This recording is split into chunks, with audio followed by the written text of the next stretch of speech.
are here for one simple reason. He believed in the dream, I believed in the dream, and our dreams come true, and there's no reason every one of yours can't either.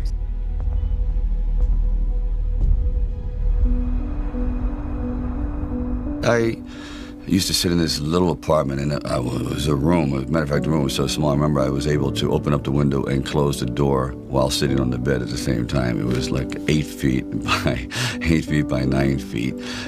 But the one thing about that room, there was really very little distraction. So I would sit there propped up in bed, and I'd go out with my big pen and legal pad and just start writing these stories. And most of them were very, very trivial. But there was something about the process of unrealized dreams. I was always brought back to this subject because I think it's one of the most enduring subjects and one of the most difficult passages for people to accept, that they never were realized in their own lifetime, that they just didn't get that shot.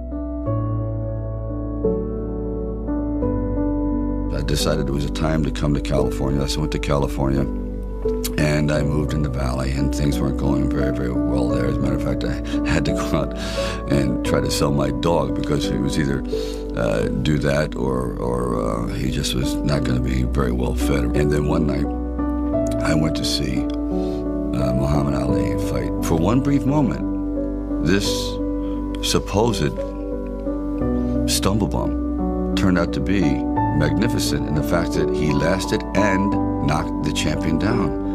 I said, boy, if this isn't a metaphor for life. His entire life crystallized at that moment. He will be remembered for all eternity, at least among the fight fans. He did something extraordinary. I said, now that is probably what I need as a catalyst for an idea. A man who's going to stand up to life and take one shot and maybe go the distance. So I started to write. And it was one of those writing frenzies. And 3 days later, I came up with the script of Rocky. Now, the script by no means was a finished piece of material. It was probably about 90 pages, and maybe 10% of it remained in the final script, but it was done.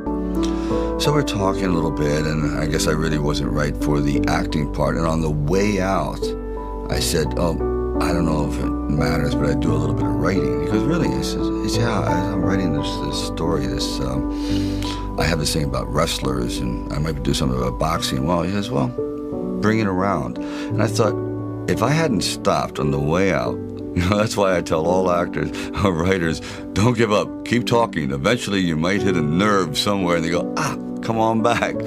And if they didn't say, come on back, or bring it later and let's see what you've developed, I wouldn't be sitting here.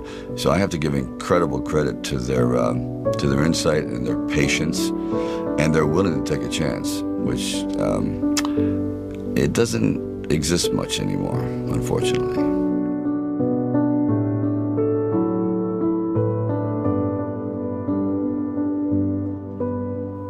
Originally, when I brought the script to them, they were fairly enthusiastic about it. The one thing they were not enthusiastic about was me playing the part, and I really can't blame them at the time. But there was something inside of me that this opportunity is never going to come around, and I really wasn't used to money, and I had no idea of what I would be missing. But the temptation started to come forward. First, it was 25 grand and $100,000. I go, well, I never heard of 100,000 because I had like $106 in the bank, and like I said, I had to sell my dog, and things were not looking very, very good.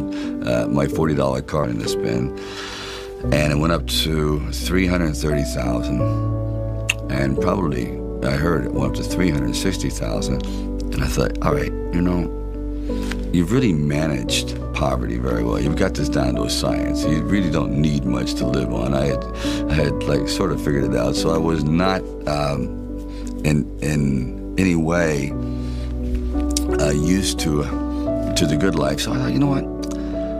If I know in the back of my mind, if I sell this script and it does very, very well, I'm going to jump off a building.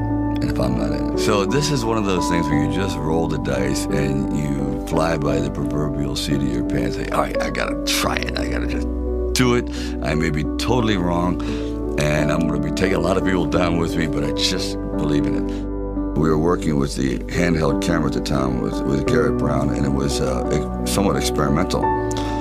And he'd film me running through shopping malls and up down the steps and flights, curved corridors along the river, until finally my legs basically gave out and I'm like writhing on the ground, and I want to rise up and say, John, I'm dying here. And he goes, no, use it. Use the pain. I said, for what? I mean, I'm in misery. He goes, well, no. You know, it's giving your character, it's giving him some depth. I said, it's giving me bruises. It's giving me like agony. I can't sleep at night.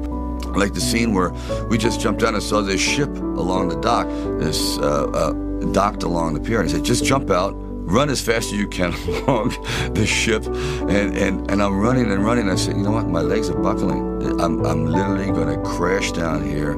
Teeth are going to go, jaw, face. I'm just going to be ground down to this flat-faced image. Please. And I just barely made it.